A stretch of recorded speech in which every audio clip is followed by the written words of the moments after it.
On ouvre dès maintenant la première partie de ce 21-23 avec cette grande question. Un chef d'état-major, doit-il dire ça ou pas, le général Mandon, qui a demandé au maire de France de préparer la population à un type de confrontation avec la Russie et que la France doit être prête à perdre ses enfants, à souffrir économiquement. On va en parler avec tous nos reporters et nos analystes sur ce plateau. Bertrand Galichet, bonsoir. Bonsoir. Grand reporter spécialiste des relations internationales. Guillaume Ancel, ancien officier et chroniqueur, auteur de Petites leçons sur la guerre, comment défendre la paix sans avoir peur de se battre, aux éditions Autrement. Alors là, on est totalement dans le sujet de l'intitulé de votre livre, Guillaume. Claude Blanche-Maison, bonsoir. Bonsoir. Ancien ambassadeur de France en Russie, auteur de Fragments d'un parcours aventureux aux éditions Temporis. Et puis Alexandre Allais, bonsoir. Vous êtes notre journaliste au service enquête reportage de France Télévisions, spécialiste des questions de défense. Alors, on va justement réécouter ce qu'a dit le chef d'état-major, le général Mandon, devant les maires de France, qui étaient réunis pour leur 107e congrès. On va écouter cette phrase. Choc, polémique ou pas, on va en débattre. On l'écoute d'abord et on écoute vos réactions juste après. Il n'y a aucune raison d'imaginer que c'est la fin de la guerre sur notre continent. Malheureusement, la Russie se prépare à une confrontation à l'horizon 2030 avec nos pays. Si notre pays flanche parce qu'il n'est pas prêt à accepter de perdre ses enfants, parce qu'il faut dire les choses, de souffrir économiquement parce que les priorités iront à de la production de défense, par exemple. Si on n'est pas prêt à ça, alors on est en risque. Alors, on va parler de ces phrases-là qui ont fait polémique aujourd'hui. Vous allez me dire si vous estimez que ça doit faire polémique ou pas. Mais surtout, ce qui nous intéresse, ce qu'on veut expliquer à nos téléspectateurs, c'est qu'est-ce que ça dit de la France, de notre état d'opinion, de notre état de préparation dans la France, peut-être face à des temps nouveaux qui s'annoncent. Est-ce que ça vous a surpris de la part d'un chef d'état-major Guillaume, je commence avec vous. Est-ce que ça vous a surpris ou pas, sachant que, vous allez nous l'expliquer, Alexandra pourra peut-être nous le dire, mais c'est pas le premier à le dire, et c'est pas la première fois qu'il le dit. Alors, d'abord, il faut bien replacer celui qui prend la parole. Le chef d'état-major des armées, qui est le premier militaire, qui est bien sûr en activité, ne peut pas tenir ses propos sans l'autorisation et l'ordre du chef des armées, qui est le président de la République. Emmanuel Macron. Ça, c'est un propos qui a été organisé par l'Élysée. Simplement, l'Élysée a demandé que ce soit un militaire qui le tienne. Mais jamais le général Fabien Mandon n'aurait pris la parole si l'Élysée ne lui avait pas demandé. Parce que l'armée française reste complètement imprégnée de cette culture du silence. Et que par conséquent, les prises de parole de chefs militaires sont toujours commanditées politiquement.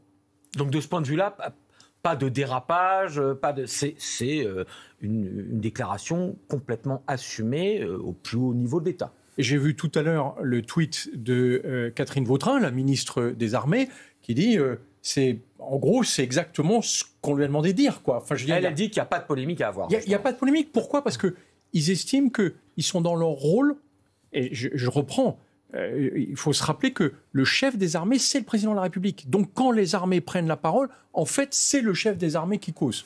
Mais il cause avec un militaire. Pourquoi ? Parce que nous sommes dans une société qui est dans un déni de guerre, qui depuis 30 ans, depuis la fin de la guerre froide, s'est persuadée toute seule, avec la complicité quand même de beaucoup de politiques qui n'avaient aucune envie de revenir sur le sujet, alors que la France a quand même participé à 34 guerres depuis la guerre d'Algérie, mais sans jamais le dire. Et là, d'un seul coup, à cause de la guerre en Ukraine et ensuite de la guerre à Gaza, on réalise que nous ne sommes pas exemptés de guerre. Qu'en fait, ce n'est pas nous qui décidons d'être en guerre ou pas, c'est ceux qui veulent nous menacer. Aujourd'hui, la Russie de Poutine. Et que par conséquent, il faut se préparer dans nos têtes, parce que ce n'est pas qu'un problème militaire. En fait, le sujet dont parle le général Fabien Mandon, surtout quand il s'adresse aux maires de France, c'est un sujet éminemment sociétal et politique. Il dit simplement aux maires, qui sont les élus les plus proches aujourd'hui des Français et des Françaises, c'est de leur dire, en fait, il faut accepter dans vos têtes qu'on a probablement des guerres devant nous. Juste Alexandra, et après on va poursuivre le débat. Vous qui êtes régulièrement, notamment au fameux briefing du ministère de la Défense, est-ce que c'est la première fois que le général Mandon en parle de cette manière-là, même si c'est, nous disait Guillaume, sur ordre politique de l'Élysée? Est-ce que d'autres avant lui l'ont déjà dit, que ce soit chef d'état-major ou on va dire très haut gradé? Non, effectivement, comme le disait Guillaume, là, il est habitué quand même à ce genre de déclaration. C'est un vocabulaire effectivement militaire. Il a ce vocabulaire-là devant l'Assemblée, devant le Sénat. Voilà, il l'assume. Et là aussi, pour aller un petit peu plus loin, ce matin, j'étais justement au ministère donc, des Armées à Ballard. Je parlais avec le porte-parole donc, de l'état-major des Armées, le colonel Guillaume Vernet, qui me disait, pour aller un petit peu plus loin, effectivement, on dispose en France de la force armée, de forces armées, mais on n'a pas cette force morale. Cette âme, cette force d'âme, comme l'a dit le général Mandon. Et donc, il s'agissait là tout simplement de réveiller un petit peu les consciences, de se dire que la situation, effectivement, est grave.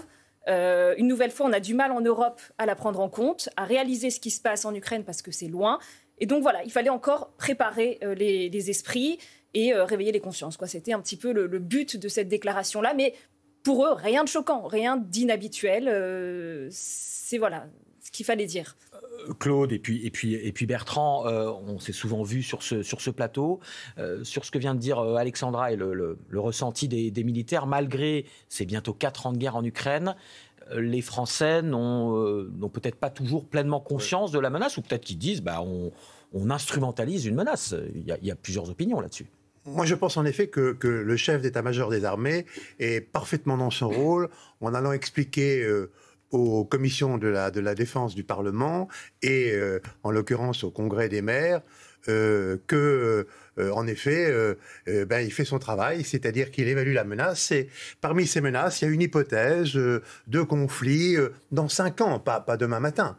Il a bien dit dans 4 ans. Oui, à horizon 2030, mais enfin, tout le monde l'a entendu de manière imminente. Et je pense que, comme mon collègue en face de moi, qu'en effet, il ne peut pas l'avoir fait sans l'aval du président de la République, qui lui a demandé de faire ses communications en uniforme, en tant que chef d'état-major des armées, parce que ça donne du poids naturellement à ses paroles en tant que chef d'état-major en exercice. C'est pas quelqu'un qui fait un commentaire, c'est quelqu'un qui est dans l'activité. Et probablement, moi je relirais ça aussi un peu à une fuite qui a eu lieu, une fuite organisée, qui a eu lieu il y a 2 jours dans le journal de l'Opinion le matin, en décrivant les travaux qui étaient en cours au sein de l'état-major pour qu'un jour, dans quelques semaines, dans quelques mois, le président de la République puisse parler de la création d'un nouveau service national. On va en parler dans cette émission. Le rétablissement, naturellement, de l'ancien service militaire obligatoire, mais qui serait un service facultatif, progressif, qui serait mis en place, en effet, puisque la nation est en danger, il faut que la nation se défende. Et effectivement, le stade suivant des propos du général Mandon, c'est qu'il faut former les jeunes à la défense opérationnelle du territoire. Ce que vous nous dites là, c'est que cette déclaration elle conduit est un marchepied pour qu'Emmanuel Macron puisse annoncer autre chose. Bertrand.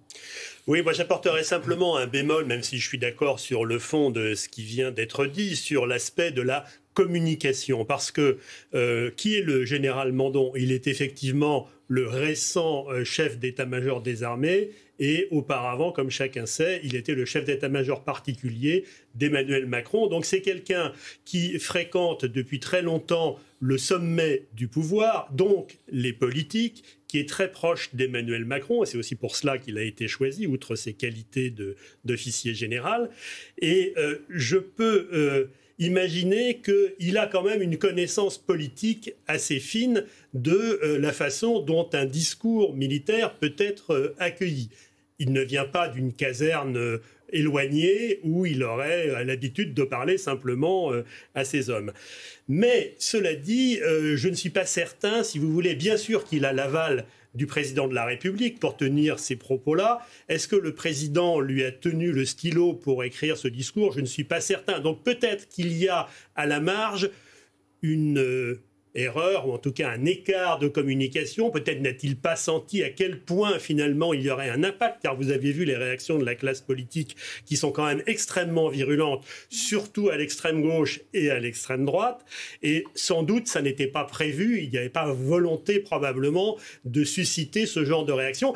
Et ce qui apporte de l'eau à cette hypothèse, c'est que la ministre des Armées a été obligée de faire un rectificatif, certes bref et extrêmement formel, mais a priori, si le chef d'état-major des armées arrive à s'exprimer avec l'aval, bien sûr, du président de la République, ça ne nécessite pas ensuite un rectificatif pour caler les choses. C'est un rectificatif beaucoup en forme de soutien, mais je voulais un soutien, absolument, mais en tout cas une précision, c'est ça. Je voulais vous poser la question avant qu'on aille parler justement de l'état de la menace russe qui amène ce discours du général Mandon. Est-ce que dire, là vraiment je vous pose la question très naïvement, est-ce que dire il faut se préparer s'il y a confrontation à ce que la nation perde ses enfants et à souffrir économiquement, j'ai envie de dire c'est pas une grande découverte en cas de guerre, et un pays perd ses enfants, les enfants de la nation, et ils souffrent économiquement. Est-ce que c'est très transgressif de dire ça ?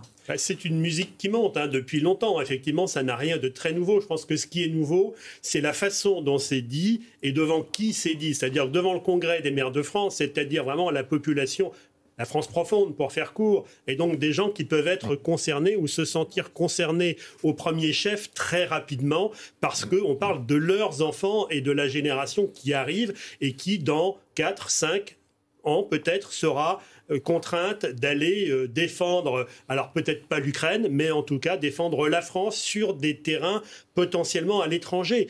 Et c'est ça, finalement, qui marque les esprits et qui est le plus fort dans cette déclaration. Guillaume ? Ce qui est intéressant, Bertrand a raison, il y a probablement des mots qui ont je ne vais pas dire dérapé, parce que le général Fabien Mandon est rompu à l'exercice, puis entouré de plein de conseillers en communication. Mais quand il a pris cette formule, il faut vous préparer à la perte de nos enfants. Je pense que dans son esprit, ça a évoqué le côté la France sera obligée de sacrifier certains de ses citoyens. Mais c'est vrai que ça fait tout de suite appel au monument aux morts, dont on sait que c'est la représentation du drame de la Première et de la Deuxième Guerre mondiale, avec des millions de morts. Donc, il ouvre une boîte de Pandore qui est, est-ce que demain, on va s'exposer à un conflit majeur dans lequel une partie de la société disparaîtrait ? Et là, je fais le rapport avec la guerre en Ukraine. Vous avez vu les débats qu'il y a dans la société en Ukraine. Est-ce qu'on essaye de préserver les plus jeunes, parce que c'est l'avenir de notre pays? Actuellement, les Ukrainiens qui se battent sur le terrain ont une moyenne d'âge élevée par rapport à la population moyenne. Ou est-ce qu'on dit, c'est nos enfants qui doivent aller se battre demain? Moi, ce qui m'interpelle, si vous voulez, sur le sujet, c'est qu'en réalité, la France n'a jamais cessé de se battre. Simplement, elle ne le disait pas jusqu'à la guerre en Ukraine. Quand on ramenait des morts du Mali ou d'Afghanistan, on faisait une belle cérémonie aux Invalides, mais personne n'interrogeait sur pourquoi on faisait la guerre là-bas. On va en parler, on va justement en parler dans quelques minutes. Et en fait, c'est ça qui est intéressant. C'était une question, peut-être, si j'ose dire, c'est un mot très laid pour ça, mais de volume. On va en parler dans quelques minutes, mais la France a été habituée à ramener le pont Alexandre III, quelques soldats tués, on va parler des quelques grosses attaques et pertes ces dernières années, mais ce n'était pas des volumes, comme vous en parlez, Guillaume, sur des vraies guerres. Est-ce que c'est là où la France n'a toujours pas accepté qu'on est entré dans une nouvelle ère avec peut-être des vraies guerres plus massives? Probablement, mais tout d'abord sur la communication, donc sur le vocabulaire. Le vocabulaire, les enfants... pour la France, les enfants, c'est la Marseillaise, c'est allons enfants de la patrie. C'est pas forcément vos enfants, mes enfants, c'est beaucoup plus général. Bon, et peut-être qu'en effet, ça n'a pas été compris dans ce sens-là, ça a été compris comme les enfants de messieurs les maires, etc. Oui, vous allez devoir envoyer vos fils ou les filles pour de 18 ans qui mourront à 18 ans sur le front. Mais pour répondre à votre question, en effet... nous ne sommes pas en guerre avec la Russie. La meilleure preuve, c'est que nous avons des relations diplomatiques, des ambassades, etc. Donc, nous ne sommes pas en guerre avec la Russie. 2, nous sommes évidemment en désaccord total avec la guerre d'agression que la Russie mène en Ukraine, et nous aidons l'Ukraine à se défendre. 3, nous sommes l'objet d'agression hybride de la part de la Russie, comme beaucoup d'autres pays en Europe d'ailleurs. Et ces agressions hybrides sont accompagnées de désinformation, de fake news et de tentatives de déstabilisation politique. Donc c'est grave, mais ce ne sont pas des actions armées. Par conséquent, effectivement, le général Mandon a parmi ses hypothèses l'hypothèse que dans 4 ou 5 ans, nous pouvons nous trouver devant une situation qui est différente, où il y aurait en effet à se battre avec des militaires. Et pour cela, évidemment, il y a les militaires de carrière, il y a la réserve qu'il faut augmenter, et il y a peut-être aussi un nouveau service national qui devra être inventé. Eh bien justement, on va en parler. On va d'abord parler justement, ce que vous disiez, Claude, de l'état de la menace russe. D'abord, Maryse Burgot nous fait le point sur ça, sur l'état de la menace russe. C'est en lien direct avec ce que vient de dire le général Mandon. Quelle menace russe à échéance 2030 ? Et on en débat juste après. Quand on parle de menace russe, il y a ce qui est visible. Vladimir Poutine l'expose au monde chaque année. Mais il y a aussi une menace militaire, beaucoup plus discrète. Elle se multiplie aux frontières de l'Europe. Voyez ce site militaire russe de Kamenka. Il est tout près de la Finlande, un pays allié de la France au sein de l'OTAN. Août 2022, cette partie de la base n'est pas occupée. Octobre 2025, de nombreuses toiles de tente apparaissent comme s'il fallait accueillir plus de soldats russes aux frontières de l'Europe. Autre exemple, Kaliningrad. C'est un territoire russe niché entre la Pologne et la Lituanie, eux aussi pays de l'OTAN et de l'Europe. Avant, sur cette partie de la base, une forêt. Désormais, c'est un énorme cercle. Selon les experts, c'est une station d'écoute pour intercepter les conversations sensibles de l'OTAN. Et ces aérodromes russes, jusqu'alors délaissés et réinvestis récemment, quel peut donc être l'objectif du Kremlin ? Si vous voulez, la Russie a déclaré la guerre à l'Europe d'une certaine manière. Différents scénarios sont sur la table, mais on peut envisager un raid même très ponctuel sur un pays de l'OTAN pour voir la volonté des Européens de réagir ou de ne pas réagir. Sans oublier ce que l'on appelle la guerre hybride. Ce drone qui s'est écrasé en Pologne, a-t-il été envoyé par la Russie ? Cyberattaque, sabotage, c'est aussi cela la menace contre l'Europe et la France. Peut-être pas de chars russes sur les Champs-Élysées. La cyberattaque est également un mode d'action et la cyberattaque connaît très peu de frontières nationales. Ces différentes attaques expliquent la volonté de l'État français de préparer l'opinion à une confrontation possible. Alexandra, est-ce que dans votre travail quotidien avec les militaires, ils vous parlent de plus en plus de cette confrontation ? Est-ce que ça prend corps ? On sait très bien que notre armée fait beaucoup d'essais, d'entraînements, de tests. Est-ce que vous sentez une réalité du combat opérationnel approcher ? Oui, tout à fait. Et surtout, ce qu'on ressent, ce qu'ils nous disent déjà de premier abord, c'est vraiment... On suit avec une extrême attention ce qui se passe en Ukraine. C'est-à-dire que vraiment, ils étudient à chaque fois sur les réseaux sociaux, ils font beaucoup d'OSINT, donc de recherches sur les réseaux sociaux pour voir toutes les vidéos qui sont postées en permanence sur ce conflit. Ils tirent en permanence de l'expérience de ce qu'ils voient là-bas, de ce qui se passe, de ce conflit. Et vraiment, il y a aussi un discours qui est de plus en plus direct, de plus en plus assumé sur cette menace. Effectivement, vous parliez de guerre hybride. Donc, c'est sabotage, c'est survol de drones qu'on a vu. Également, donc, cette guerre informationnelle. Ils sont de plus en plus conscients qu'il y a vraiment une souveraineté de la France à assurer là aujourd'hui plus que jamais face à cette menace russe. Et puis pas seulement donc sur cette guerre hybride. J'avais fait un reportage notamment également sur le camp de Canjuers où ils avaient creusé une tranchée. Ils réapprenaient finalement des fondamentaux. C'était des choses, un savoir-faire qu'ils avaient mis de côté. Et là, ça devenait un savoir-faire qu'il fallait détenir. Donc en priorité aujourd'hui, réapprendre à faire la guerre dans une tranchée. Et donc voilà, ça montre à quel point effectivement cette guerre en Ukraine bouscule les militaires aujourd'hui et leur font prendre conscience effectivement de cette menace. Ça, c'est intéressant ce que dit Alexandra. C'est un mélange de réapprendre, j'allais dire la guerre à l'ancienne, et en même temps la guerre moderne avec les drones. On entre dans quelle époque ? En fait, l'Ukraine a inventé quelque part une nouvelle forme de guerre. une guerre qui est régressive par certains côtés. C'est la guerre lourde du pacte de Varsovie, celle à laquelle on s'était préparé jusqu'en 1990. C'est ma génération qui a stoppé ça et qui a transformé l'armée française en corps expéditionnaire léger.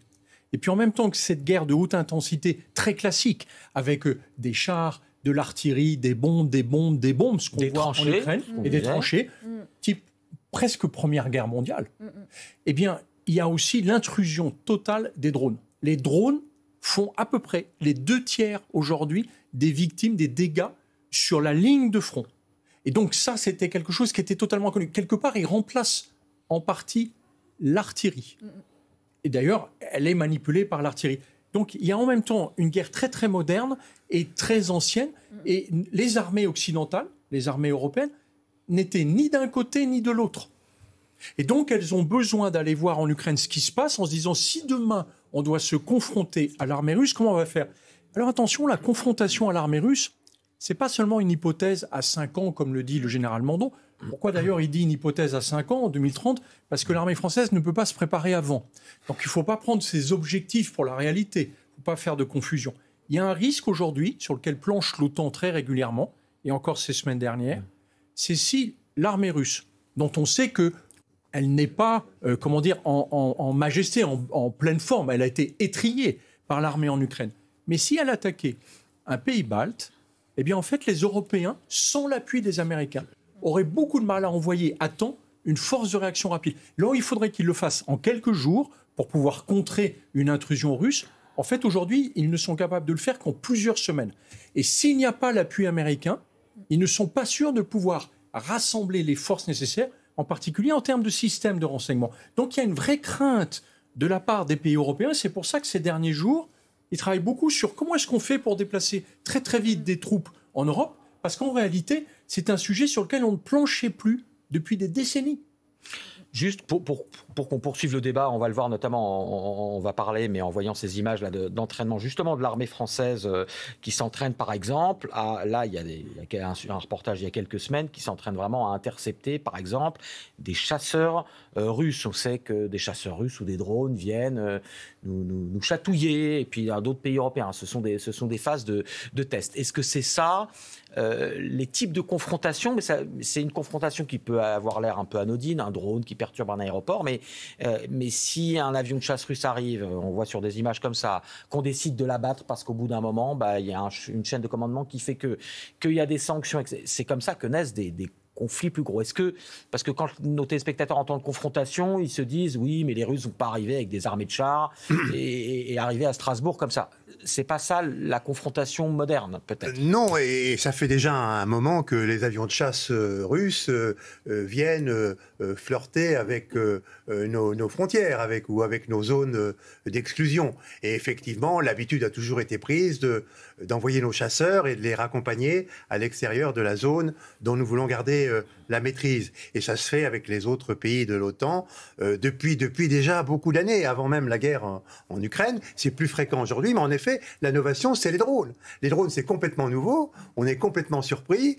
C'est évidemment les Ukrainiens qui ont inventé ça. Les Russes courent derrière avec un peu de retard. Et du coup, nous avons beaucoup de retard.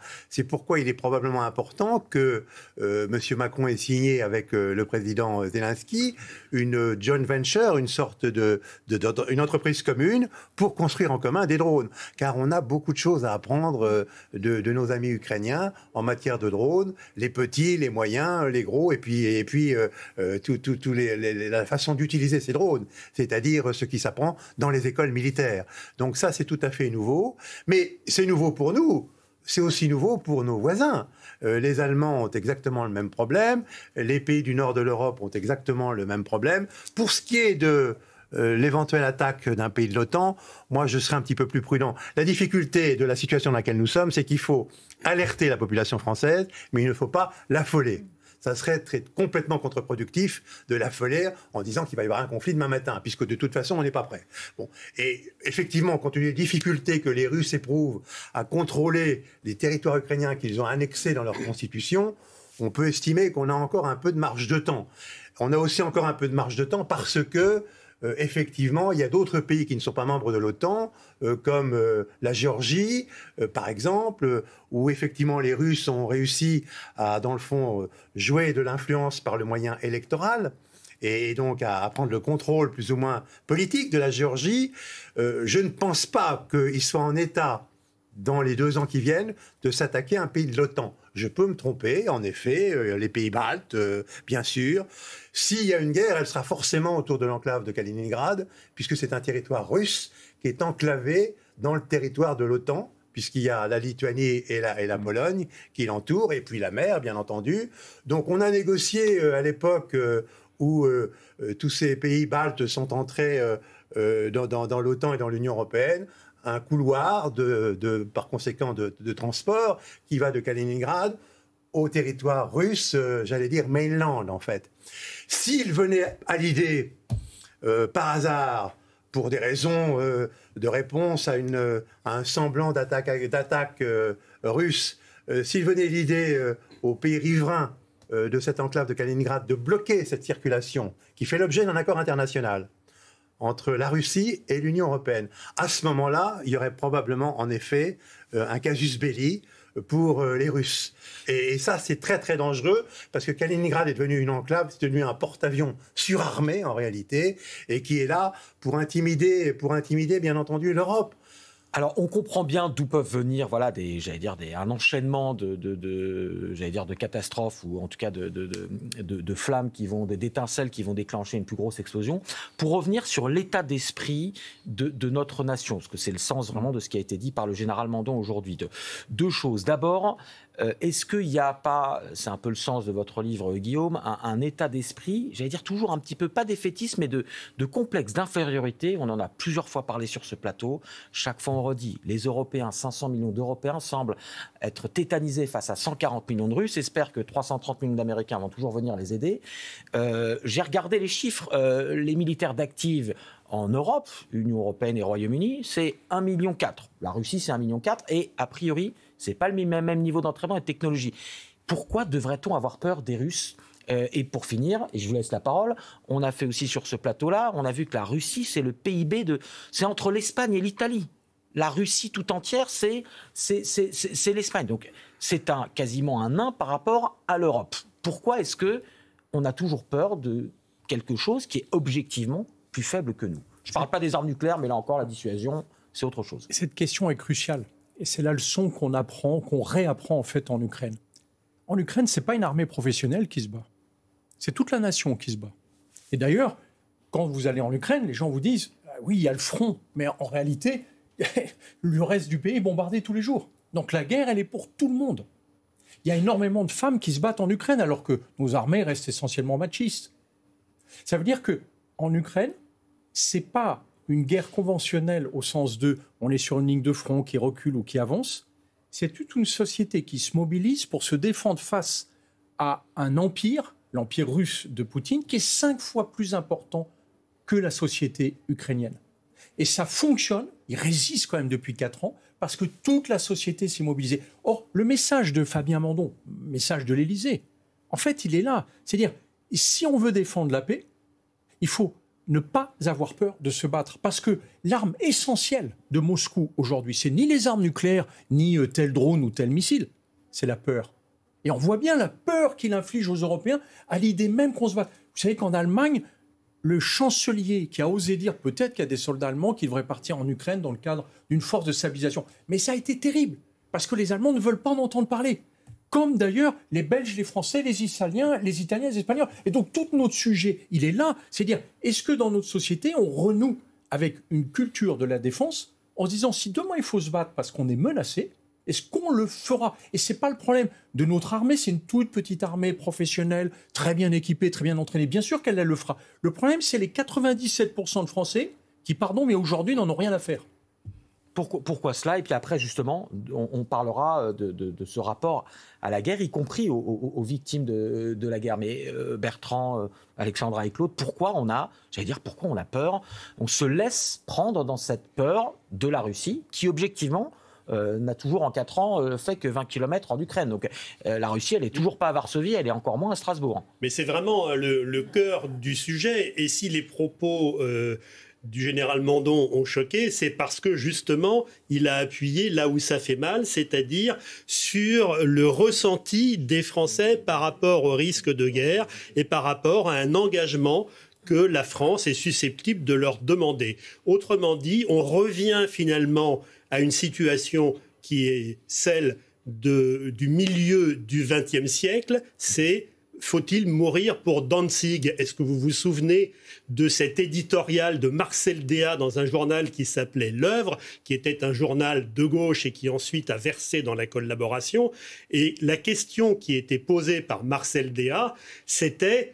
Alors Danzig, rappelons-le, c'est aujourd'hui Gdansk, et à l'époque, c'était un corridor qui séparait deux parties de l'Allemagne. Et donc c'était aussi, après les accords de Munich, après l'Anschluss, après l'annexion de l'Autriche, une volonté d'Hitler d'annexer aussi cette partie pour réunifier géographiquement cette zone qu'il considérait comme naturellement appartenant à l'Allemagne. Aujourd'hui, on pourrait, je dirais, poser la question, faut-il mourir pour Kiev? Et je pense que c'est ça, finalement, qui se pose en termes chronologiques, c'est-à-dire à partir de quel moment les Français auront le sentiment qu'ils sont suffisamment impliqués dans leur propre sécurité pour se mobiliser et pour véritablement demander à leurs dirigeants politiques un effort militaire, donc économique, et un effort éventuellement de mobilisation et de retour à une forme de service national pour protéger la nation. Dernière question sur ce point. Est-ce que, personne n'est historien, je crois, autour de cette table, moi certainement pas non plus, mais est-ce qu'on oublie tout le temps l'histoire? Est-ce que les militaires que vous rencontrez vous rappellent l'histoire, vous rappellent par exemple ce que vous disiez, avant la Seconde Guerre mondiale, on ne voit pas monter une menace chez les nazis, alors qu'elle est montée pendant longtemps.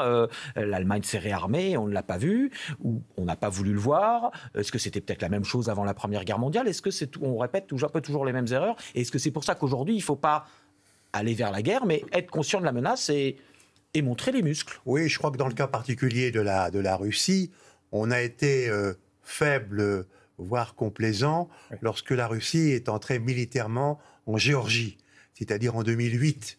En 2008, alors on avait toléré les conflits gelés, et du coup, des russophones de l'Ossétie du Sud ont appelé au secours les Russes, et les Russes sont rentrés avec leurs chars. Et ça, c'était intolérable, et on n'aurait pas dû le tolérer. On l'a toléré à cause de la capacité de nuisance de la Russie, dont on avait probablement peur, en effet, comme vous l'avez dit tout à l'heure. Et puis surtout parce que nos sociétés sont habituées à la paix. Et qu'en effet, elles ne veulent plus entendre parler de la guerre. Donc le général Mandon a raison, il faut resensibiliser la société française au risque de guerre, sans être naturellement alarmiste. Et pour le sensibiliser au risque de guerre, ce n'est pas uniquement des discours. Il va falloir en effet que l'école s'y mette, il va falloir probablement réinventer un service national, mais qui soit un service national attractif, pas un sergent qui hurle dans une cour de caserne. Ça, c'est ce que nous avons vécu autrefois, encore que c'était assez sympathique finalement. Mais il va falloir inventer un service militaire, un peu ce que font les pays du Nord à l'heure actuelle, qui soit attractif, où les volontaires... Le Danemark a décidé de remettre un service militaire obligatoire, notamment aux jeunes femmes aussi, dès 18 ans. Absolument, il faut que ça soit homme et femme, il n'y a pas de raison que ça soit distinct. Et avec une attractivité qui reposera sur la formation que ces 9 mois, 10 mois, 12 mois pourront donner à ceux qui seront volontaires, et par conséquent, ça leur fournira un avantage ensuite dans leur vie professionnelle. Et c'est ça qu'il faut faire. Alors, juste, Alexandra, une dernière question avant qu'on voit deux sujets, qu'on aborde vraiment cette dimension sur comment notre société française aujourd'hui est capable d'accepter les morts de la guerre. Est-ce que vous, avec les militaires que vous rencontrez, est-ce que vous sentez un changement toutes ces dernières années, les générations, la mienne, peut-être la vôtre aussi, Guillaume, vous qui êtes ancien officier, quand on s'engageait dans l'armée, on savait qu'évidemment, c'était une mission qui avait des risques. Mais il y avait des opérations extérieures.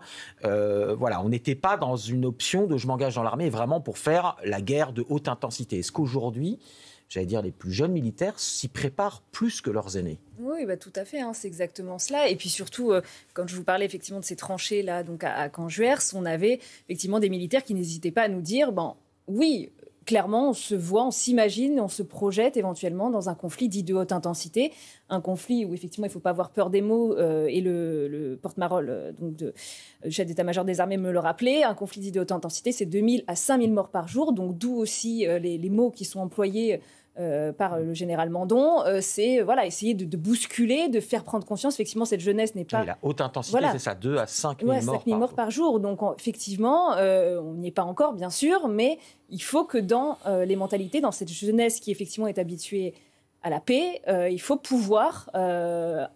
s'imprégner de cette réalité-là. Alors justement, on va avoir le temps d'en débattre après. Je vais vous montrer deux courts reportages qu'on va enchaîner. D'abord, que représentent les morts au combat pour l'armée française ? Récemment, dans les 2 dernières décennies. Vous allez voir dans ce reportage d'Alexandre Hébert quels ont été les chocs, les traumatismes de pertes militaires pour notre pays récemment. Et puis juste après, on verra ce qu'il en était un petit peu plus en amont dans l'histoire. On regarde le reportage d'Alexandre Hébert. Sous les applaudissements, les dépouilles des militaires traversent le pont Alexandre III.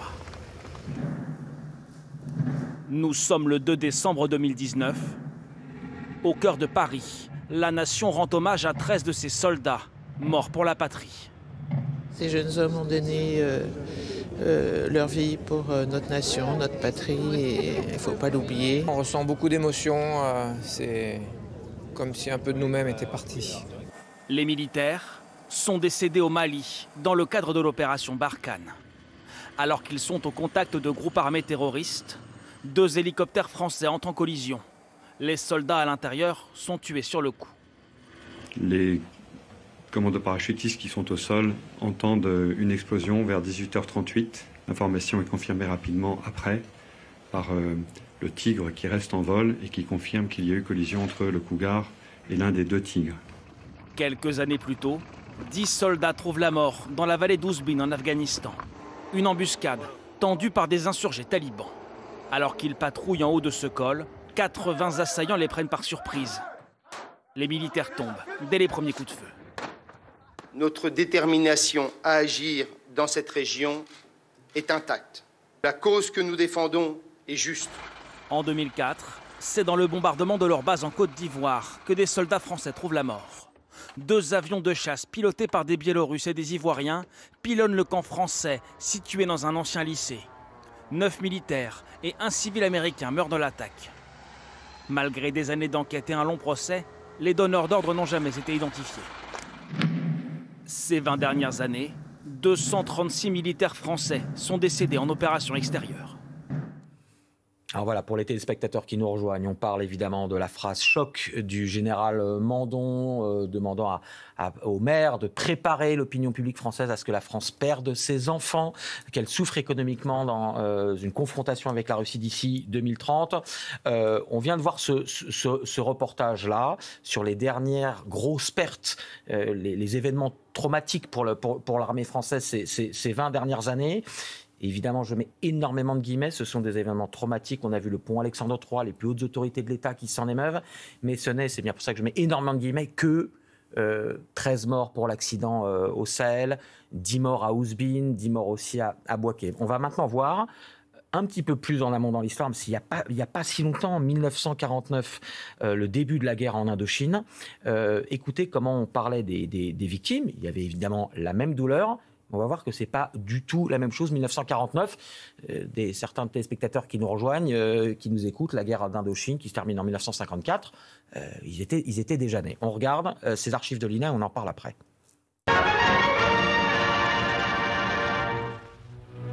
Lyon a rendu un dernier hommage au reste de ses fils tombés pour la France en terre indochinoise.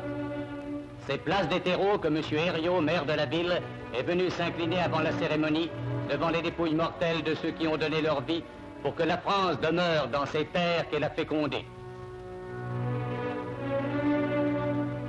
Le cardinal Gerlier, primat des Gaules, est venu lui aussi s'incliner devant ces morts d'Indochine et réconforter avec M. Édouard Herriot les familles des héros.